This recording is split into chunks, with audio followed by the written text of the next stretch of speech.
Welcome to Vulcan, Alberta, Canada.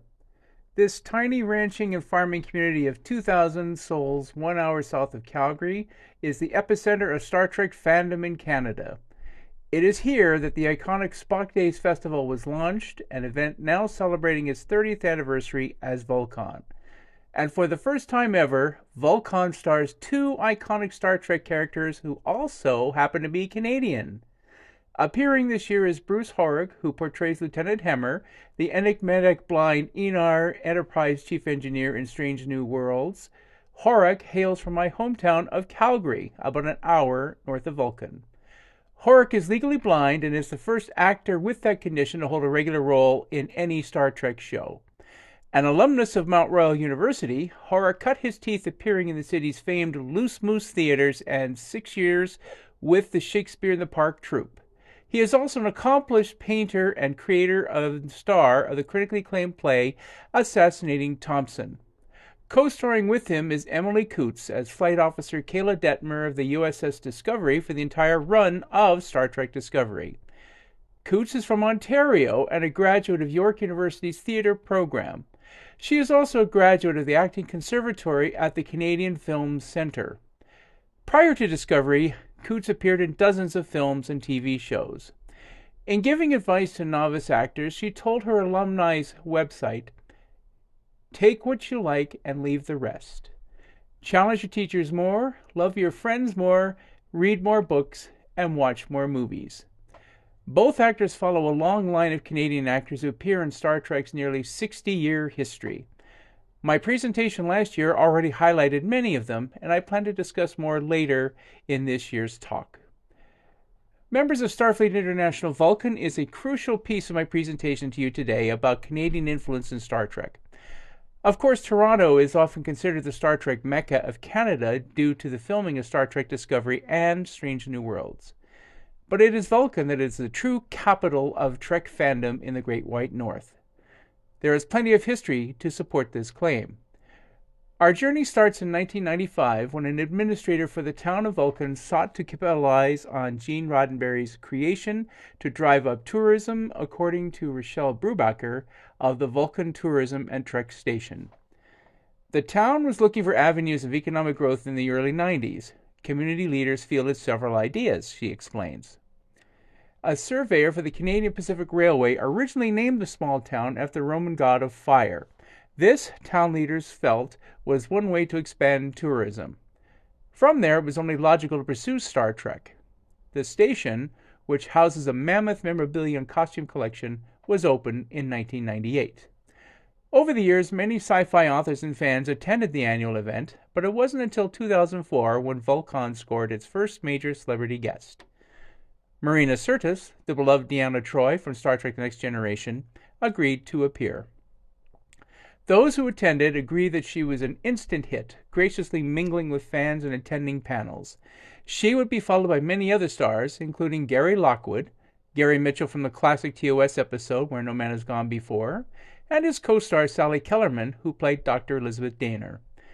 The town's Trek cred grew exponentially, eventually catching the attention of the original Mr. Spock, Leonard Nimoy.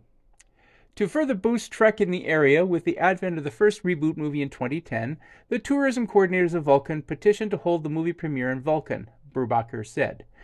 In a campaign reminiscent of the massive letter-writing campaign that got the original series a third season, Nimoy added his endorsement and urged Paramount Pictures to stage a special showing for the Vulcans. Brubaker continues. The story goes that he called the tourism coordinator to voice his support, and they thought it was someone pulling a joke on them. But nobody was kidding. Because Vulcan had no movie theater large enough, Paramount bussed in dozens of invited guests to a Calgary multiplex to view the screening. The event was widely reported through the world's media, thus heightening Vulcan's profile. Although Nimoy couldn't appear personally, he more than made up for it on April 10, 2010, when he personally visited Vulcan. Brubaker again.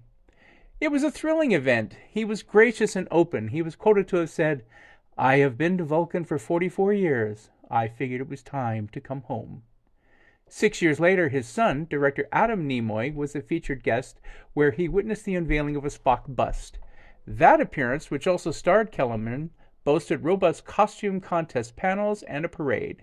Nimoy also judged some fascinating cosplayers, including Harry Mudd and his wife Stella, Vina as a Green Orion slave girl, and an impeccable portrayal of the disfigured Captain Christopher Pike inside his motorized wheelchair.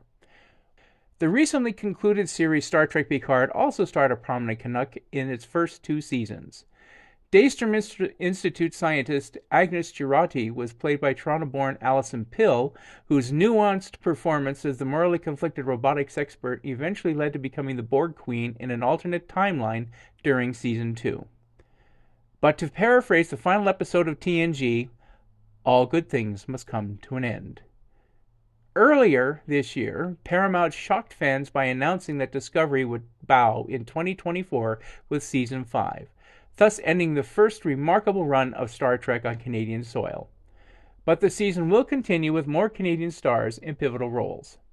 Adding his talents is veteran character actor Callum Keith Rennie. The British-born Rennie was raised in Edmonton and is best known as the human-looking Cylon Leo Ben Connoy on the reboot of Battlestar Galactica. Rennie's Discovery character, according to StarTrek.com, is Starfleet Captain Raynor, a gruff, smart captain who holds a clear line between commander and crew. The website also notes Raynor is a strong wartime leader who doesn't do niceties along the way. Paramount is keeping mum on further details about Raynor, like which ship he commands, his species, or past missions, but there is a lot of buzz about him on the web. It's worth noting that other news sites connected the dots, noting that Rennie is the second updated Galactica star to join Discovery and the 3rd Canadian crossover from that franchise to Star Trek. Vancouver's Rika Sharma played the doomed security chief Ellen Landry and her Mirror Universe counterpart in the first season of the program. On Galactica, she played the Cylon Tori Foster. Sawyer mentioned Kolokos's Kur, the first Klingon featured in TOS. Kolokos, a classically trained Ontario-born actor, also portrayed traitorous Count Baltar in the original 1978 series of Galactica. Also joining Rennie in Discovery Season 5 is prolific character actor Elias Toufexis, who portrays Locke, a mysterious alien of whom Paramount is also keeping under wraps. Toufexis, from William Shatner's hometown of Montreal, returns to Discovery following his first season role as Cold, a human convict who identified then-felon Michael Burnham to their fellow convicts aboard prison shuttle SPT-21 before landing aboard Discovery. Cold and his cohort Psycho later attacked Burnham in the mess hall. I mentioned earlier that many Canadians have acted in various Star Trek productions over the years.